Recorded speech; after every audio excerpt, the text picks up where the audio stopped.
Nessa última parte, nós vamos falar de algumas características de alguns contratos relacionados a produtos agrícolas, né? Existem vários, existe uma gama muito grande de produtos negociados. A gente escolhemos para exemplificar alguns que consideramos significativos, né? E que têm algumas características peculiares. O primeiro contrato que nós vamos mencionar, e aí é importante que vocês já sigam essa parte no material de vocês, porque foi um material que foi retirado diretamente do site da B3 com as características dos contratos. Primeiro deles, vamos falar do contrato de boi gordo, né? Primeiro vamos entender o que é o produto, certo? O boi gordo, ele é classificado como um produto acabado, pronto para entrada nos frigoríficos, certo? Ou seja, ele já atingiu um nível de crescimento e um nível de peso adequado para que aconteça a sua transformação em carne ou produtos ou subprodutos, né? O negócio principal de um frigorífico é exatamente a carne, mas obviamente existem vários subprodutos ligados à indústria bovina, vamos dizer assim. Couro, alguns hormônios para a indústria farmacêutica, ou seja, existem vários subprodutos relacionados. O contrato futuro de boi gordo é um contrato importante porque o boi é uma commodity importante para o Brasil, tá? O Brasil é um dos maiores exportadores de carne bovina do mundo, e a empresa brasileira é a maior processadora de carne no mundo, que é a JBS, apesar de agora estar envolvida em alguns pontos que estão sendo questionáveis, questionados na justiça, né? Mas não muda o fato de ser a maior processadora de carne globalmente falando, né? O preço, como toda commodity agrícola, existe uma coisa que se chama sazonalidade, né? Existem momentos de excesso de oferta, que são classificados como safra, ou seja, existe uma safra de boi, existe uma safra de soja, uma safra de milho, uma safra de cana, etc, etc, etc, né? Como todo produto sazonal, existe uma oscilação grande de preço, uma diferença grande de preço entre o período de safra e o período de entre-safra, né? No caso do boi, acontece isso também. Você tem o período de safra, que geralmente é o período que vai de abril a junho, e o período de entre-safra. Existem medidas, existem formas de administrar que você pode reduzir isso. Uma das formas de redução é o confinamento. Quando você faz o confinamento de bovino, você cria uma segunda safra, tá? Que acontece por volta de setembro, outubro, né? Onde você termina um segundo grupo de bois para o abate no segundo semestre, né? Então, objetivando, tá, oscilação de preço, você pode, ou qualquer agente pode participar ou pode determinar antecipadamente o preço do boi. Tanto para compra, e nós estamos falando parte dos frigoríficos, quanto para venda, parte dos grandes pecuaristas e das cooperativas, né? Então, podemos citar como exemplo o confinador, que vai adquirir em maio boi magro para engordar durante o processo de confinamento e vender em outubro, tá? Um outro pecuarista, ele pode comprar o boi magro por volta de maio de um ano e ele leva o boi no pasto até maio do ano seguinte.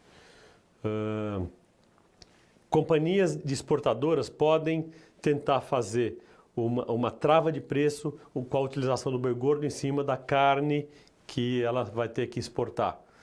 Ou seja, existem vários agentes ligados à cadeia do boi gordo, vamos dizer assim, a cadeia bovina, que podem se utilizar desses contratos, muitas vezes para se proteger ou tentando reduzir as oscilações. Nesses exemplos, obviamente, nós estamos falando de hedge. Só que, como todo contrato futuro, também pode ser utilizado para especulação de acordo com a visão, com a expectativa de movimento de preço que esse participante ou esse agente tem.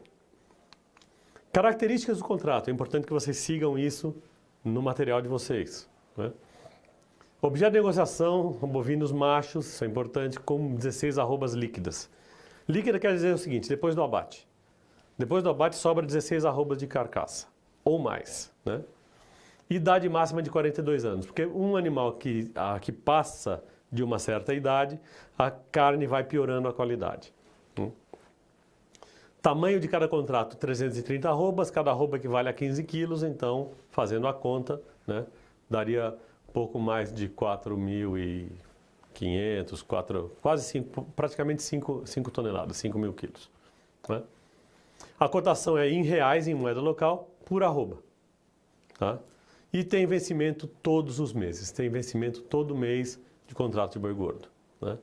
Liquidação é financeira, não existe a chance de entrega de boi. Não existe a chance de um vendedor entregar boi e o comprador receber boi. Tem vários problemas nessa liquidação. Primeiro, que é uma mercadoria viva. Como é que você vai liquidar uma mercadoria viva? Ah, você entrega, mas aí pode ter acidente, pode ter mole, pode morrer. E aí ele deixa de ser uma mercadoria viva. Para evitar esse tipo de problema, a liquidação dos contratos de boi gordo, futuros de boi gordo, é sempre financeira na data do vencimento, por diferenças de valores. Claro que, como todo contrato futuro negociado em bolsa, ele é um contrato padronizado, as regras são definidas, você adere automaticamente a esse contrato, tá? E ao aderir a esse contrato, você segue as regras da bolsa. Tem que depositar a margem inicial e está sujeita aos ajustes diários que só podem ser liquidados em dinheiro. Né? Vantagem do produto ou vantagem do derivativo, vantagem do contrato futuro. Protege o produtor, tá? Contra oscilação de preço, protege o comprador contra oscilação de preço, protege eventuais tradings contra oscilação de preço. Como todo derivativo, você pode se posicionar com um grau de alavancagem muito superior. Tá? Então, ele possibilita uma grande alavancagem. Os preços são transparentes. Existe uma transparência de preço. Não é como uma negociação privada, onde o preço é definido e fechado entre os participantes. Por exemplo, no mercado à vista, quando um pecuarista vai vender boi para um frigorífico, o preço que foi negociado, quem sabe é o frigorífico e esse pecuarista. Outros pecuaristas não têm essa informação, coisa que não acontece no futuro, nos contratos futuros, porque, sendo negociados em bolsa, existe uma transparência de preço. E, obviamente, para negociar, você tem que seguir as regras da bolsa. Tem que estar cadastrado numa corretora, etc. Todas as regras. Né? E serve como um balizador de tomar decisão. Tá? Esse preço futuro ele também serve como um balizamento para tomar decisão. Está interessante, não está? Vou travar, não vou? Tá? Esse tipo de coisa.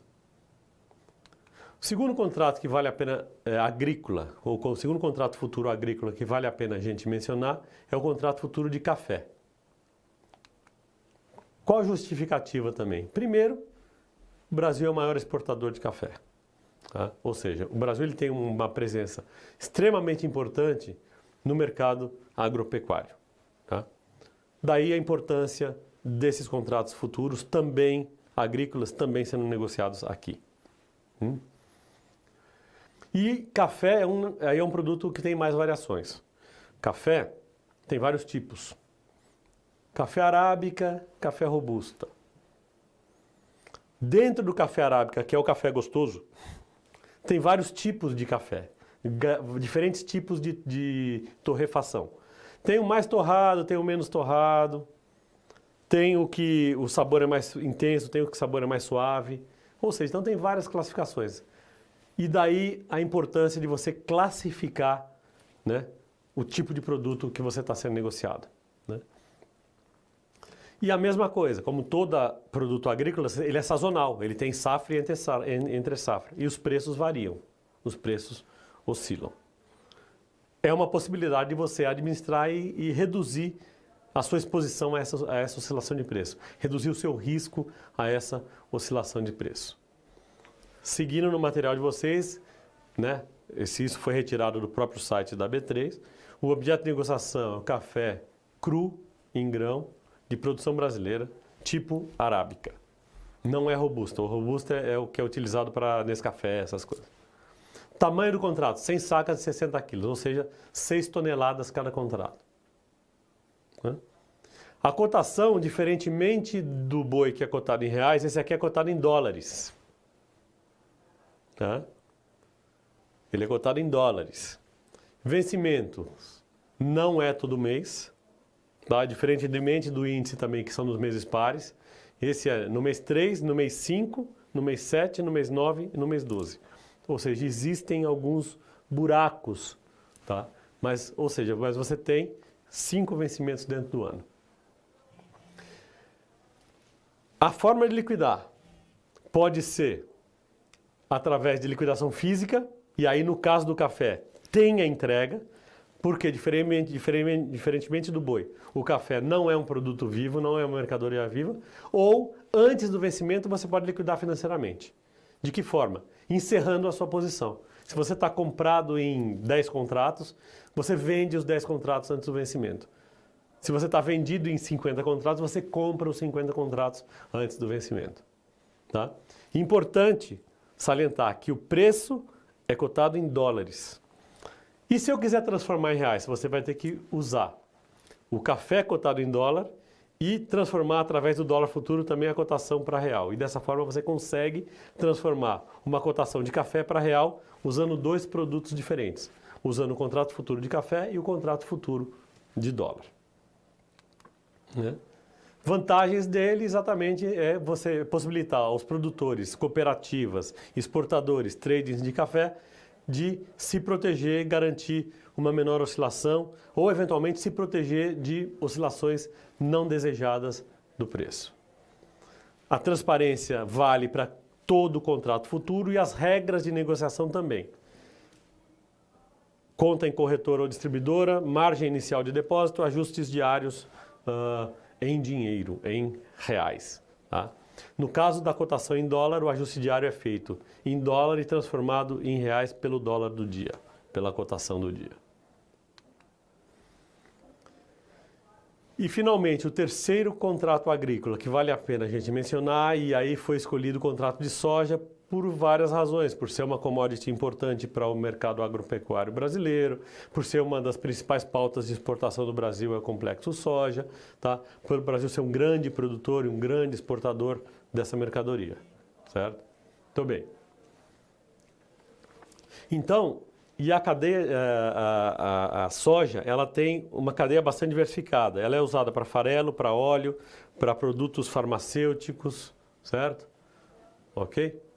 E você tem vários agentes importantes. Você tem as cooperativas produtoras, você tem grandes produtores, você tem grandes importadores, você tem os processadores, tá? Você tem tradings, ou seja, é um mercado global, é um mercado gigantesco. E uma coisa que é importante, ele não é um mercado concentrado. Você não tem um único ou 2 participantes que controlam metade do mercado.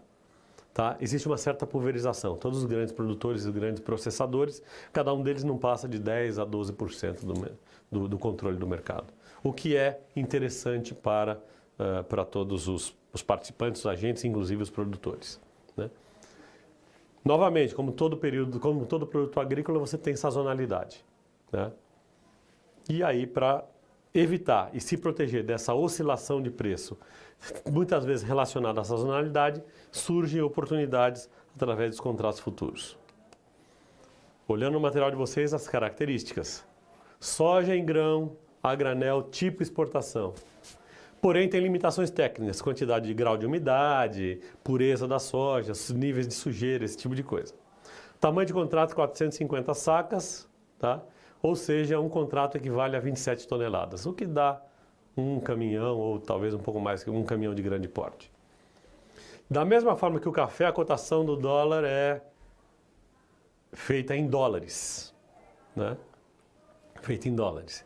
E também ela tem mais vencimentos que o café. Março, abril, maio, junho, julho e agosto, ou seja, meio do ano. Safra, setembro e depois novembro. Não temos nem outubro, nem dezembro, nem janeiro, nem fevereiro. Certo? Que são meses que, exatamente de chuva aqui no centro-sul, e aonde a soja está crescendo. Ela não colheu e não foi processada ainda. Liquidação no vencimento, tá certo? Financeira. Não tem entrega de soja diferentemente do café, que pode ter a entrega física. Essa soja não tem. E volto a mencionar, como a cotação é em dólar, se você quiser transformar a cotação de soja para reais, você pode fazer isso misturando dois contratos derivativos. Soja em dólar, dólar futuro, transforma para real. Né? Vantagens, protege o produtor, né? Ok? Possibilita alavancagem, transparência de preço, lembrando sempre que tem que seguir as regras da bolsa. Margem, depósito, conta em corretora, etc. Com isso, a gente conclui essa quarta unidade, tá? E que a gente viu aqui, mercados futuros de Bovespa, contratos de swap e algumas características de alguns futuros de commodities agrícolas. Tá? Encerrando a quarta unidade, a gente pode dizer que encerramos o módulo também. Tá? Então, lembrando que a gente passou por várias características dos derivativos, falamos dos tipos de derivativos, onde eles são negociados, tipos de aplicação e de usos, de utilização que ele tem. Demos exemplos numéricos, tá?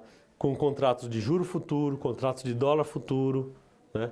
Exemplos de hedge, exemplos de especulação, falamos do mini contrato, falamos de rolagem, né? E falamos também de algumas características de alguns produtos agrícolas. Né? O derivativo, ou os derivativos como um todo, eles têm uma importância muito grande na economia mundial, tá? Porque ele dá liquidez, ele faz giro financeiro ao mercado. Então, só para exemplificar, né, os derivativos de produtos agrícolas, eles negociam por ano muitas vezes a safra mundial. Ou seja, então existe sempre um giro de especulação, de liquidez e de transparência de preços, o que é extremamente importante para qualquer atividade econômica. Né? Com isso, eu encerro a minha participação aqui com vocês. Foi um prazer estar com vocês durante todos esses módulos. Muito sucesso e boa sorte na continuidade do trabalho de vocês. Um abraço.